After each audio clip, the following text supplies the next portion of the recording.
Conference back in 1992, 2,000 educators at USC, and they already knew my song, and that was a very powerful feeling, sort of an affirmation that this is what I should be doing. And it was also at a time when I was starting to keep Shabbat and get more into my Judaism as an adult, because I didn't grow up religious.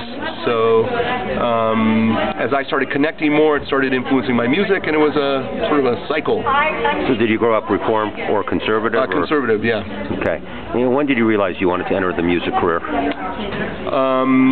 So that year was 1992. I put out my first Jewish album.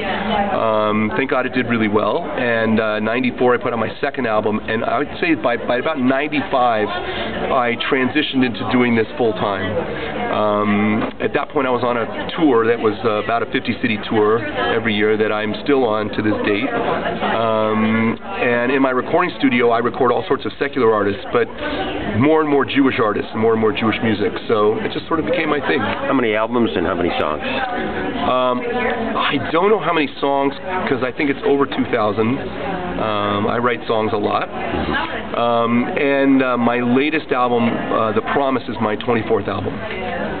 Okay. Now, when did you become Orthodox? I would say I became Orthodox interested in 1985. I was on a scholarship to study at Aish Torah in Jerusalem, which is, of course, a yeshiva for men and women without much background. I loved it, really flourished, loved running around the old city and just having that lifestyle. I stayed for an additional 3 months after the program ended, and that really started a slow growth period. Getting into Shabbat and kashrut, it's not so easy. So I took the long, slow, baby step routine. And how much do you enjoy it? What? Keeping kosher, becoming Orthodox? Oh, is it a challenge out there? It's a challenge, but the rewards are so exponential. I was once the Orthodox guy on a panel discussion where they had a representative from every denomination. And one of the women asked me, she said, "Sam, I don't understand how you could have sacrificed so much for being Jewish.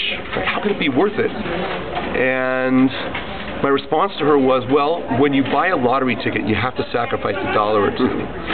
And if you win the big jackpot, you're a millionaire. And I really feel like a millionaire. So the cost benefit is, the cost is pretty small compared to the benefit in terms of just feeling empowered in my life, appreciating the idea of being on a derech, on a path, my family relations, seeing my kids flourish in day school.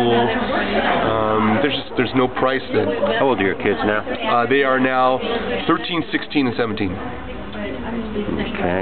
And how long have you been married? 20 years this August. Mazel tov. And yeah, what is your wife's name? Shira. And how did you guys meet?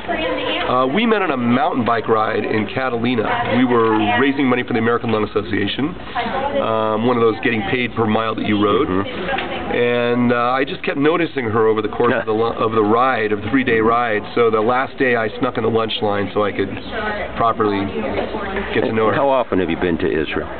I tend to go about every year or every other year. Usually I get a gig somewhere around the country, and as long as I'm over there, I usually make Jerusalem my home base, and I play almost every night while I'm there. So, we'll work for food, And how often do you play in the States? In the States, my schedule is typically every other weekend. I go on the road. So, doing 2 or 3 cities every other weekend is how I get to that 50-city number. Where were you this weekend? This weekend I was in Cleveland, and it was magical. I did a day with the Agnon kids on Friday, a Shabbaton for Shari Tikva. This morning I was at Park working with the Bar Mitzvah kids, and then I did a little mini concert for the younger kids, and then today, of course, was the Agnon performance. How important is Israel to you? I wasn't alive in 1948, so life without Israel is just inconceivable for me. I feel a love deep in my bones for the country. I love all the various parts of it. When I'm walking the streets, I just want to hug everybody I meet. My little brother lives there. He lives in Jerusalem with a beautiful wife and 8 children. So I'm very connected. My son just got back, my oldest son, and next year will be his gap year, so he'll be in a yeshiva in Jerusalem. So. What challenges do you see? You mentioned this weekend for Judaism, Reform, Orthodox, and Conservatives. How can they all get along?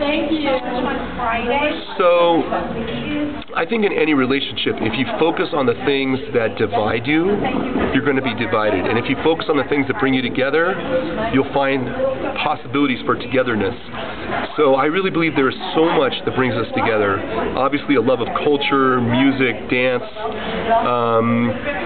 I'm a big promoter of concerts, of course. I believe that Jewish music is one of the few things that everybody can agree on. And my favorite weekends when I go on the road or when I'm sort of making the rounds and, you know, skating between the various denominations and hopefully blending them.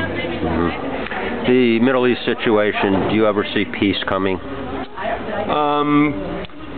I don't believe in my heart that the Palestinians have the will or the desire to fundamentally change their way of being. Their way of being, of course, now is very deeply rooted in anger and hatred. So, you know, it's a fundamental problem. As long as they're teaching hatred, I think they can't expect the next generation to come up in a place of peace and tranquility and reconciliation. And the Jews are stubborn, so we're a stiff-necked people.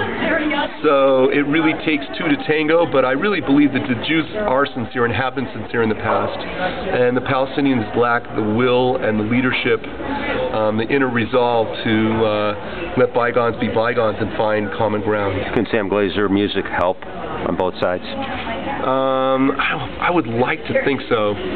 It's a pretty intractable problem.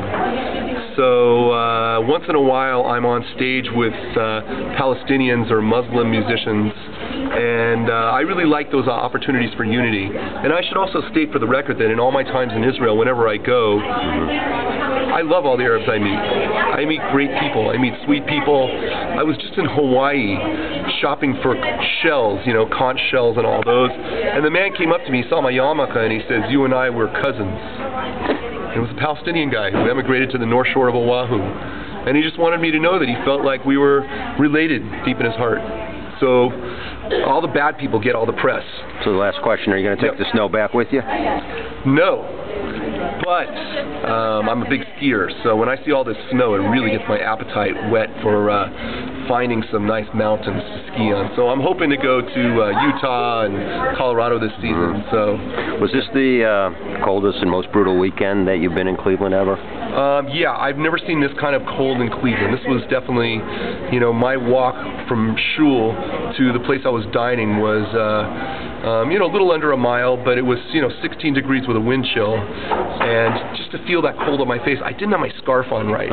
When I walked back, they got me all dressed up properly. Did you walk from Homewood to Shari Tikva? I walked from the place I was staying over Shabbat. That's a long walk from Homewood. Yeah, well, that was where I was originally going, and then he said, "Sam, forget it." Yeah. Great. Anything else worth mentioning, Sam? Planning a return trip to Cleveland already? I hope to be back soon. I love being here. I've got some wonderful fans and friends here, and I'm schmoozing a lot. I need the work and would love to be back here soon. And for anybody who wants some great Jewish music, see some Jewish videos and all that, samglaser.com is a good place to do it. Also, I have a newsletter, a little piece of Torah that I write every month, and anybody can sign up at samglaser.com.